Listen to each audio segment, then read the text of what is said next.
It's spelled Homme, but it's pronounced from Queens of the Stone Age. That's right, today we're doing the long-awaited dissection of Josh from Queens of the Stone Age's performance of his version of Rusty Cage from the Chris Cornell tribute concert for Dennis Forster, with an umlaut over the O, the Nissan half of the Pat Squad, of course, Kaylor26 Kevin, and Gavin Clark. But before we dip even our pinky toes into the pool, I would like to thank, with all of the enthusiasm that one human can possibly muster, Phil Guevara, Niels Hessel, and Justin Owens for signing up for the Patreon. Supporter of the Cause Club, gentlemen, friends, thank you so very, very much. And if you'd like to find out what that's all about, of course, the link will be in the description.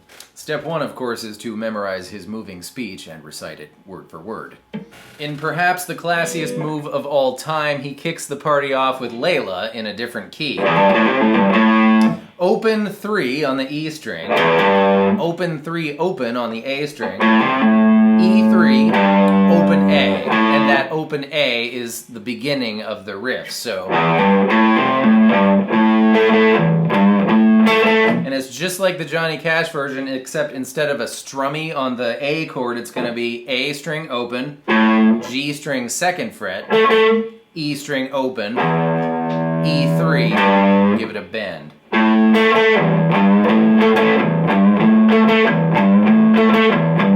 little trickier than the Johnny Cash version, getting just that G string and getting everything back where you need it, but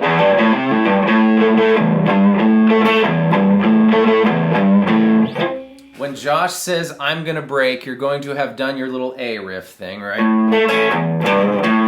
And when you hit that A note, that's the beginning of this section. That's as far as you're going to get into your next A riff. So you could make it an A chord if you want. And then you're going to play a G chord, but leave your pointer finger out of it so that you have room to bend this low G note on the E string 3rd fret, like that, into your A, followed by the fill, 3 open on the A, and then the E string. So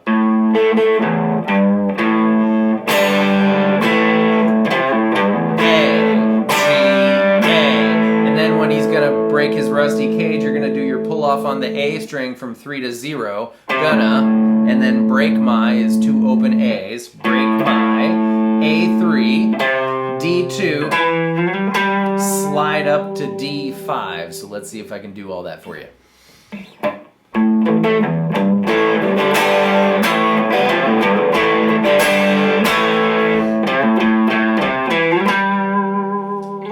Getting super nitpicky here, but there's one more possibility for that G chord that is both more natural and more difficult. But if you grab the E string 3rd fret and you situate your middle finger just so that you mute the baby E string and also the A string, then the notes you're left with are G, D, G, and B, which is a G chord. So if you don't hear the A or the E,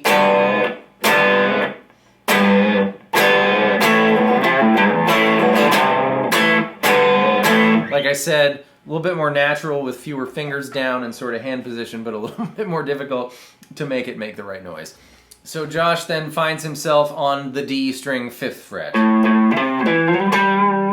which just happens to be in the correct position for the first position of the A minor pentatonic scale, 5-8, 5-7, 5-7, 5-7, 5-8, 5-8. And that's where he does his noodling, so do your noodling in A minor pentatonic. If Josh did this 150 times, it would be different each of those 150 times, so you make it yours here.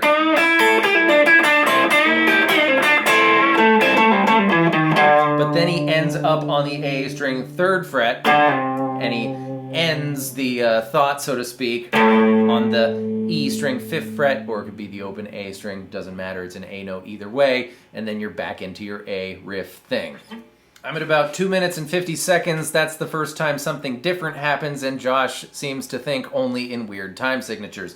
You're going to grab an A power chord now, that's 5-7-7 on the fat 3 strings, and you're going to count. Sorry, my turtle flipped upside down. You're going to get, here, look. Echo, what have you done to yourself? Sorry, you're going to count on the A power chord, and we're going to go to a G power chord on the 3rd fret of the E string and a C power chord on the 3rd fret of the A string. So, 1, 2, 3, 7 G, C G. 1, 2, 3, 4, 5, 6, 7 G, C G. He seems to throw a major third into that A, so it's your power chord plus your middle finger on the G string 6th fret, if you want, doesn't matter. But not on the G or the C. Then he goes A on the 5th fret of the E string, C on the 3rd fret of the A string, D on the 5th fret of the A string, and then give it a slide up to E 2 frets higher. So, thought maybe I heard some low fifths in the bass there for the ones situated on the A string, so you will extend your pointer finger to grab both the E and the A string in the fret that it's in. So, but you know, maybe not. Maybe he did it some of the times and not the others. It's a cool thing to do. But the last time he goes A, C, D, E, back to D before he does the wow wow thing. And the wow wow thing, or upside down the mom mom thing, is the 2 becomes 1 move. Grab the B string on the 5th fret with your pointer finger. Your ring finger will get the G string 7th fret, and you might want to put your middle finger behind your ring finger there for strength purposes. You're going to bend the G string, but not the B string, and the G string note will become the B string note, hence 2 becomes 1. Right? Then you're going to move that up 3 frets to frets 8 and 10.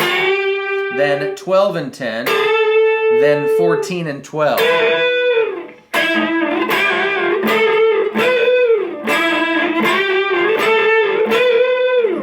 Ooh, I think the last time he extends it 1 fret higher to frets 13 and 15. Maybe not. Maybe he just bent the other one really, really far. He did. He went 1 fret higher. Okay, then it really becomes Josh's song. We're going to grab a B flat power chord, that's the 6th fret of the E string, and you're going to strum it and go down to A on the 5th fret. And if you kind of take your fingers off as you gallop along there, you get a cool E note every once in a while.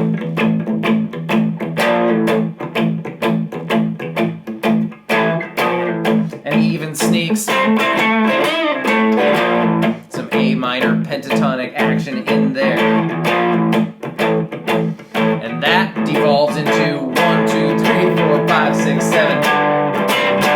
And I just noticed here that the C has a low G in the bass, at least in this section of this section. So your pointer finger can just stay put there on both the A and the E strings, and you can just move your ring finger and your pinky finger.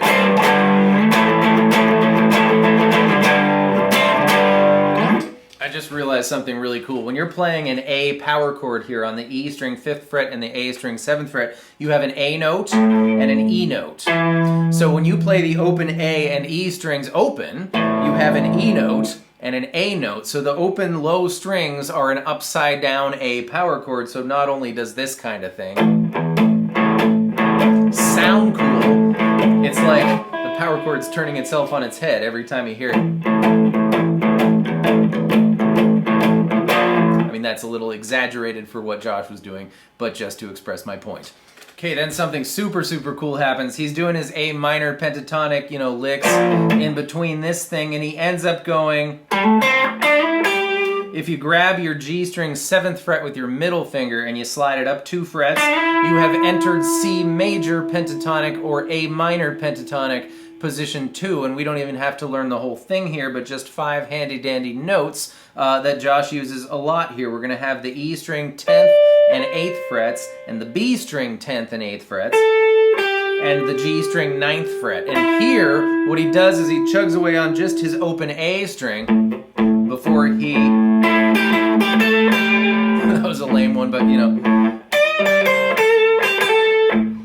get the idea. That one doesn't even count for anything. There we go.